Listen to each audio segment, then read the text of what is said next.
And in front of the Mount Royal, I met Pat Brewster, and he said, would you like to buy Sunburst Lake, my cabin there? And I nearly fell over backwards. In my wildest dreams, I never dreamt I would own that little cabin. My family were horrified. My friends told me I was a fool, and you know, that was too late to give up then. I wouldn't have given up for $1 million. But it was just one big adventure. Elisabeth von Rummel was born into a cultured aristocratic family in Munich, Germany on the 19th of February, 1897. Elizabeth was also born into a Europe that was in a state of rapid political and social change, change that would later dramatically affect the course of the young Baroness's life. When Elizabeth was 3, her parents divorced. Elizabeth wouldn't see her father again for 25 years.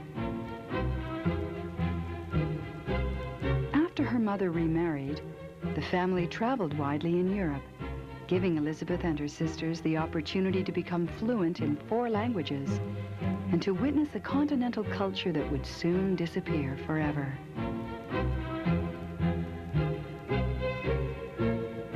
In the spring of 1911, Elizabeth and her family visited Canada. After crossing the country by train, the family made their way to a ranch near Millerville, which they had purchased as a summer retreat. They returned to Gate Ranch again in 1912, when Elizabeth's lifelong interest in horses was spurred by a visit to Calgary's first stampede. Though they enjoyed their summers in the foothills of the Rockies, Gate Ranch was never intended to be a functioning business. But a turbulent Europe changed that, too. While Elizabeth was visiting Canada in the summer of 1914, the First World War broke out, cutting off her family from the wealth and ease they had known in Germany. The family lost almost everything. They suddenly had to make the ranch work to survive.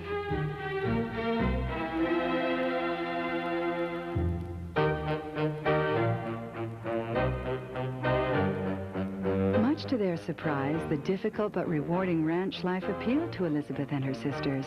The country had captured them. When the war ended, they stayed on at Gate Ranch.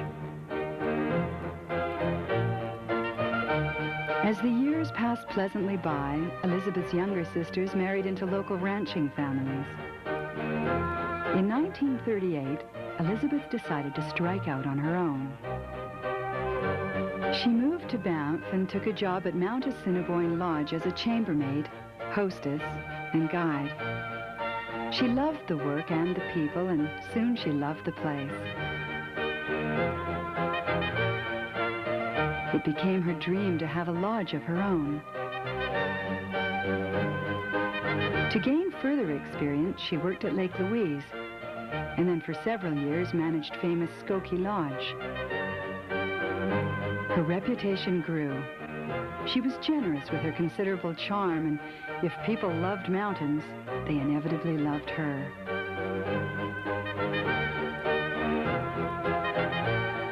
In the autumn of 1950, Pat Brewster offered Lizzie Sunburst Cabin.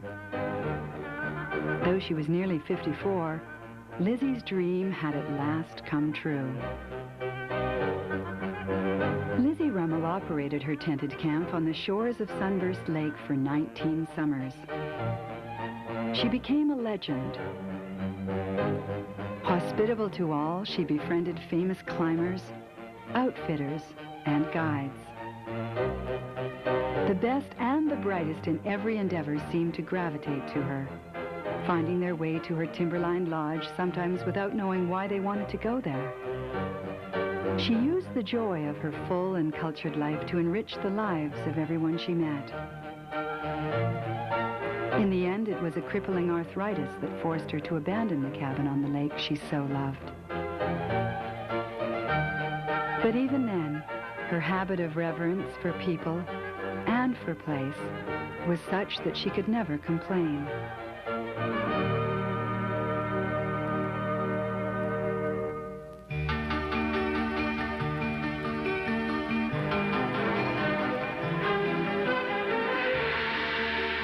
In April of 1980, Lizzie was awarded the country's highest honor, the Order of Canada.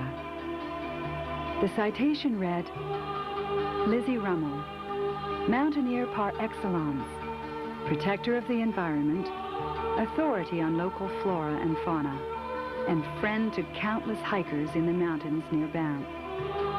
She enriched her country by sharing her deep love of the Rocky Mountains with all who met her.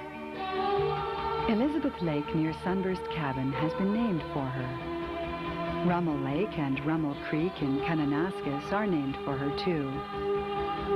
In the last years of her life, Lizzie lived in Canmore, and in honor of her wisdom and the love of these peaks she bestowed on those around her, this school is so named, Lizzie Rummel, Baroness of the Rockies.